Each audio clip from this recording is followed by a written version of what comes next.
एक लड़की चौंक गई जब उसे पता चला कि जब भी वो अपने बॉयफ्रेंड को घर लाती, उसके पापा उसे दूसरी मंजिल पर बने स्टडी रूम में ले जाते। हर बार जब लड़का उस कमरे से बाहर आता, उसका चेहरा सख्त होता, वो लड़की को थप्पड़ मारता और तुरंत रिश्ता तोड़ देता। लेकिन कभी किसी ने उसे ये नहीं बताया कि उस कमरे में हुआ क्या था। पिछले 5 सालों में उस लड़की ने 10 लड़कों को डेट किया, लेकिन उसके पिता ने हर रिश्ते को तोड़ कर रख दिया। जब उसकी छोटी बहन ने 22 की उम्र में बच्चा जन्म दिया, तो 28 साल की अब भी कुंवारी लड़की को गहरी बेचैनी होने लगी। एक दिन उसने हिम्मत करके एक और बॉयफ्रेंड को घर बुलाया, लेकिन जैसे ही पिता ने उस लड़के को देखा, फिर से वही बात दोहराई, मेरे साथ स्टडी में चलो। पिता के उस दबाव के सामने लड़की ने अपने बॉयफ्रेंड का हाथ कसकर पकड़ लिया। डर थी कि अब की बार भी कहीं सब कुछ खत्म न हो जाए। लड़के ने वादा किया, जो भी उस कमरे में देखूं मैं तुम्हें नहीं छोड़ूंगा, और फिर वो पिता के पीछे पीछे ऊपर चला गया। लेकिन स्टडी रूम का असर ऐसा था कि वो भी उससे नहीं बच सका। जैसे ही वो नीचे आया, उसने लड़की के चेहरे पर थप्पड़ जड़ दिया और गुस्से में चिल्लाया, तुम कभी शादी नहीं करोगी। पिता की वजह से एक और प्यार खत्म हो गया। लड़की अंदर से टूट गई। इस बार लड़की ने 5 सालों का गुस्सा और दर्द निकालते हुए अपने पिता से सीधे सवाल किया, आखिर क्यों आप मेरे हर रिश्ते को खत्म कर देते हैं? उस स्टडी में ऐसा क्या कहते हैं आप? जवाब में उसे मिला एक और जोरदार थप्पड़। पिता ने उसे आंगन में घुटनों पर बैठा दिया और कहा, जब तक अपनी गलती नहीं समझती उठना मत। छोटी बहन भी सामने आई और गुस्से में बोली, तुम शादी नहीं कर सकती। पापा जो कहते हैं वही सही है। शादी तुम्हें भी दुखी करेगी और जिससे करोगी उसे भी बर्बाद कर देगी। ये सुनकर लड़की अंदर तक हिल गई। अब उसके मन में शक उठने लगा कि कहीं वो उसके पिता की सगी बेटी ही ना हो। बचपन से उसने देखा था कि पापा हमेशा छोटी बहन को प्यार देते थे और उसे हमेशा डांटते मारते थे, सिर्फ इसलिए कि वो किसी को पसंद करती थी। सच जानने के लिए लड़की ने एक प्राइवेट डिटेक्टिव को पैसे देकर सच्चाई पता लगाने भेजा। जब उसकी सबसे अच्छी दोस्त को ये सब पता चला तो वो भड़क गई। उसने कई थ्योरीज निकाली। क्या तुम अपने पापा की किसी पुरानी प्रेमिका जैसी लगती हो, इसलिए तुम्हारी माँ तुम्हें पसंद नहीं करती और तुम्हारे पापा नफरत करते हैं? पर लड़की ने साफ इनकार किया, माँ ने हमेशा मुझे प्यार दिया है। इन्हीं सवालों में उलझे हुए थे कि तभी डिटेक्टिव की रिपोर्ट आ गई। रिपोर्ट में साफ लिखा था, लड़की वाकई उसी पिता की सगी बेटी थी। पिता का चरित्र साफ था, ना कोई अफेयर,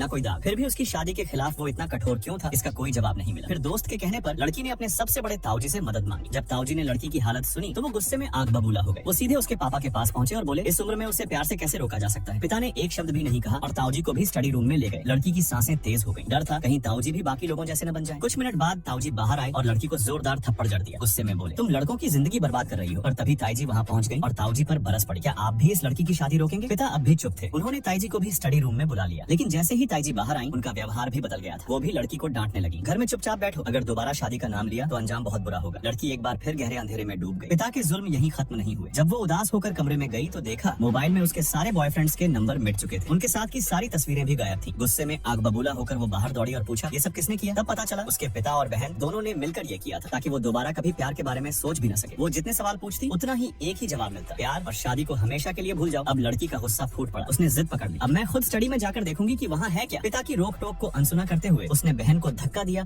और दौड़ पड़ी सीढ़ियों की ओर। पिता भी उसके पीछे भागे, लेकिन तब तक लड़की स्टडी रूम का दरवाजा खोल चुकी थी।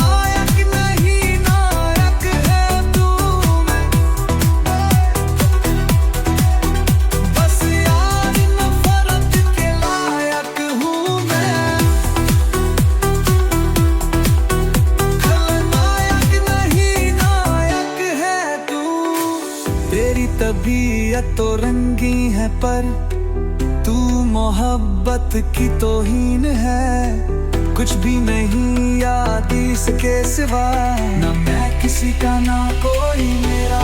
जो चीज मांगी नहीं वो मिली, करता मैं क्या और बस छीन ली, बस छीन ली।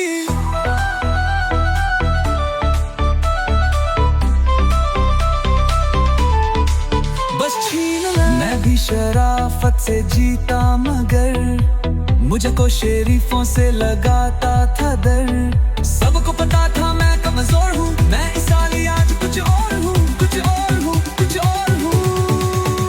खलनायक नहीं नायक है तू, मैं ज़ल्मी बरात रात हूँ मैं।